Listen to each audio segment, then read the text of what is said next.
Hello, my name is Alyssa Thompson, and my extension learning for IME 430 is How to Rock Your Interview.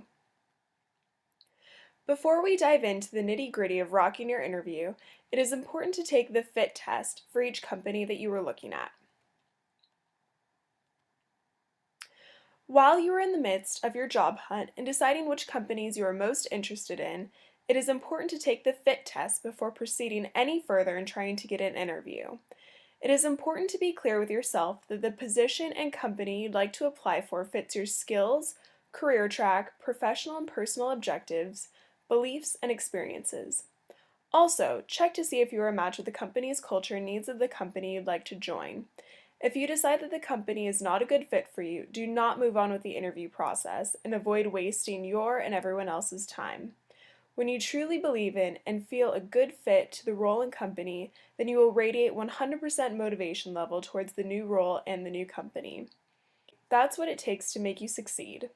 The interviewer will quickly notice how passionate you are about the company and how excited you are about the offered position. During the interview, they'll be trying to match your characteristics, experiences, examples given by you, the way you talk and behave with their culture, business, and management principles, and with the requirements of the role that they're recruiting for. The first challenge is how to get the interview. Make sure to give your resume the time and care that it requires. Make sure that the resume is typed and not handwritten and that there are no spelling mistakes. Ask a friend to read through it. It is always best to tailor your resume to the organization and the job post. The organization should have a person specification and/or shortlisting criteria. If they don't, ask them. You should address every point in the shortlisting criteria to show how you meet the requirements. Be aware that the interviewer might have done a web search on you. It is important to be aware of what information about you is public. The interviewer could always ask about something that he or she found on the internet. How would you handle this? The second challenge is, you've got the interview, now what? Sometimes a pre-interview assessment test is required. This can be a source of anxiety or just annoyance. However, make sure to take this seriously even if you feel it is unnecessary. Ask recruiters how long the assessment might take and clear your schedule so you have sufficient time to complete it. You can also familiarize yourself with pre-employment assessment tests by taking free ones on the web. Practice tests can make you feel more comfortable for the actual pre-interview assessment. Being well prepared for the interview is half the victory. Do a web search on the names of your interviewers. If you are not given names, ask. Spend some time on Google and LinkedIn to learn about your interviewers. Know their titles, roles, and careers of all the people you'll interview with. Addressing interviewers with their names and showing them that you know about their careers and achievements is polite and shows respect and interest. This will also enable you to shape your answers to the interests of the interviewers. Thoroughly research the industry, the company, and the particular job in which you are interviewing for, annual reports and accounts, the company's website, Facebook page, Twitter feed, and current newspaper articles. Be aware of the company's values, mission statement, leadership principles, products, etc. Acquire enough information before the interview to be able to formulate your own knowledge-based opinion which you'll need to express at the interview. Visit the store or building if it is open to the general public. This will help you answer questions like, what kinds of products or services does the company make or sell? What types of people work here? What are some of the day-to-day tasks that the job involves? Make notes of things you want more information about. This shows the interviewer that you are really interested in working there. Prepare an informal opening and closing statement that emphasizes why you want the job and why you think you are well qualified for the position. To gain confidence, try writing down several of your greatest accomplishments and then list the skills you use to achieve them. When you know your skills and how they help to make a difference, it will be easier to talk about them during the interview.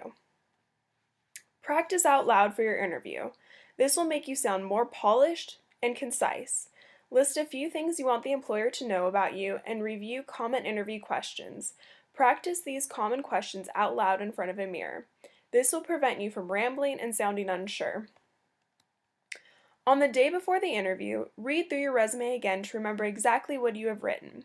Most interviews will draw questions from the content of your resume, and you should be prepared for anything that could be drawn from it. On the morning of your interview, check the newspapers and internet for any last-minute developments affecting the organization or industry in which you are interviewing for. This will prepare you for any questions that may come up about the development and mention it if appropriate. It always pays to dress smart for the interview. If you are interviewing for a job in an office, it is usually best to wear a dark-colored conservative suit.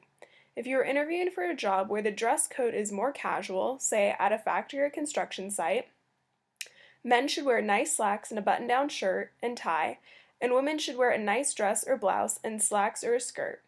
Looking your best will help give you more confidence in your interview. Avoid wearing excessive jewelry, perfume, and flamboyant clothes. Good personal hygiene is always important. Remember, it is always best to be overdressed than underdressed. Be on time. If you arrive really early, go to a cafe nearby to take a last-minute look at your notes. Be sure to switch off your cell phone or anything else that makes noise or buzzes. If you live far away from the location of your interview, you should consider arriving the night before and staying at a hotel. Good employers will not only reimburse related expenses, but will also appreciate your thoughtfulness and professional attitude. Staying at a hotel the night before could avoid hectic morning rush. You will have a fresh mind and will be more thoughtful and exude more confidence. Challenge number 3, the interview. When you are called into the interview room, take 2 to 3 slow breaths. This will help to calm your nerves. Be aware of your body language. When shaking hands, make sure your grip is firm and confident. When answering questions, it is important to make eye contact with the interviewers. Give all interviewers equal attention. Have good posture and don't slouch. When speaking, be polite and professional and avoid using slang and profanities. As you are introduced to the interviewers, shake their hand firmly, look into the eyes, and say that you are pleased to meet them. Remember, you don't have a second chance to make a good first impression. Answer questions in a confident and firm voice. Don't mumble, rush, or be hesitant. You should also pay attention to the vocabulary that you are using. You should utilize words and expressions which are common in the company, its markets, and industry. For example, if you are applying for a position as a lawyer, you might want to come across as serious and thoughtful. On the other hand, if you are going for a sales or marketing position, you need to show characteristics of vitality, drive, and stamina. Answers should not be one word or one sentence, but should also not go on for too long. While you are answering the questions, make selective and relevant use of information from your research and casually mention some of the sources you have used. For example, I noticed on your website that employee community involvement is really important to your company, blah blah blah. Keep the interview positive. Don't make negative remarks about any previous jobs or employers. Employers want to hire someone who is positive, enthusiastic, and able to meet and deal with challenges. Make sure that you know your strengths and areas for improvement. You should have a clear understanding about what is looked for at your target company and the job that you are applying for. You need to be able to explain why you believe you're the one who deserves the job by generating the most value to the company in the short and long run. During an interview, it is important to be yourself. Don't pretend to be someone that you're not just to get the job. When you take away the pressure of trying to be someone else, you'll be able to spend more time preparing and listening to the questions being asked. It is important that you never give up your core values and convictions. Be ready to enter a good and constructively led discussion with different points of view. Remain tolerant, open-minded, and willing to discuss in an empathic and fact-based manner, leaving out emotions and politics. You might learn that some fundamental aspects don't align with your expectations and the position no longer seems fit. If this is the case, it should become obvious that you should not go for the role or accept an offer. Above all else, show enthusiasm and keenness for the job and smile. Your composure should display interest, engagement, and friendly open-mindedness. The interview don'ts. If you don't know an answer to a question, say so. Don't self-deprecate. You are there to highlight your strengths, not advertise your weaknesses. And never, ever lie. Almost certainly, the opening question in your interview will be along the lines of, will you tell us why you applied for this job, why you want this job, why you think you are suited for this job? If your interviewer does not ask this kind of opening question, gently take control of the interview as soon as possible by saying something like, "Perhaps you would like to know why I applied for this job," and go into your prepared opening statement.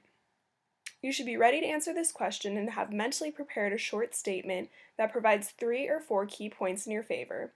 Be ready to expand on each of these points if asked. This opening statement should also address the specific questions set out in the short listing criteria. If the organization is a commercial one, this opening statement should identify what the product or service that is at the core of the company's activities. For example, you could say something like, "I'm excited about the possibilities that your software presents for giving companies a competitive edge." If the organization is a political, campaigning, or voluntary one, you should be sure to identify what the values of the organization. For example, you could say something like, "I really care about providing clean water to third world countries because I believe everyone has a right to clean water." Interviewers use the same questions over and over again. This is good because you, as the interviewee, can prepare for them. Think about the likely questions, all of which can be found through an easy Google search, and plan how you would answer them by making bullet point notes, which you should memorize point by point. Think of the worst question you could be asked. Plan on how you would answer it. Now that you've prepared for the hardest question, any other questions will not be that tough for you. Everyone's most hated question is, "How old are you?" It would be good to know that this is actually illegal to directly ask this. Instead of answering, figure out what the interviewer is trying to learn something about your ability to do the job. Ask your own question in return to determine the interviewer's underlying agenda. Think of actual experiences that illustrate qualities that you would bring to this job and use these answers to the questions. Interviewers are looking for concrete examples of how you handle things like teamwork and stress. The interviewer will also be looking for evidence of commitment, motivation, and reasonable ambition. Almost always, the interviewer will ask about your strengths and weaknesses. The strengths should be a reaffirmation of your opening statement. As far as your weaknesses go, do not actually admit to any, but instead express these weaknesses as strengths. For example, you could say something like, "I tend to be a bit too conscientious and want to get everything right." Don't miss an opportunity to establish a dialogue on a level playing field with the interviewer. If you are curious about something, didn't understand something, or would like more explanation about something, then you need to ask. It is what an experienced interviewer would expect. You only get out of the interview what you put in. Typically, at the end of the interviewer will ask you if you have any questions about the company or the job. Have 3 to 4 good questions ready. It is always good to ask a question which shows the interest in the future prospects of the company, overall strategy, and what the interviewer considers as being crucial to being successful on the job. As far as the job is concerned, ask questions that show interest in the future, like, "What are the training opportunities in this job?" Or, "What chances are there for promotion in this position?" The final question of the interview is almost always along the lines of, "Is there anything else that you would like to tell us?" You should be ready for this question by having mentally prepared a short statement that reaffirms the content of your opening statement, deals with any difficulties that might have come up in the interview, and concludes by emphasizing how much you would like this job and how enthusiastic you would be if you obtained it.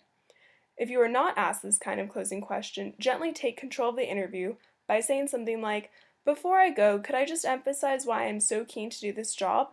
and proceed into your prepared closing statement.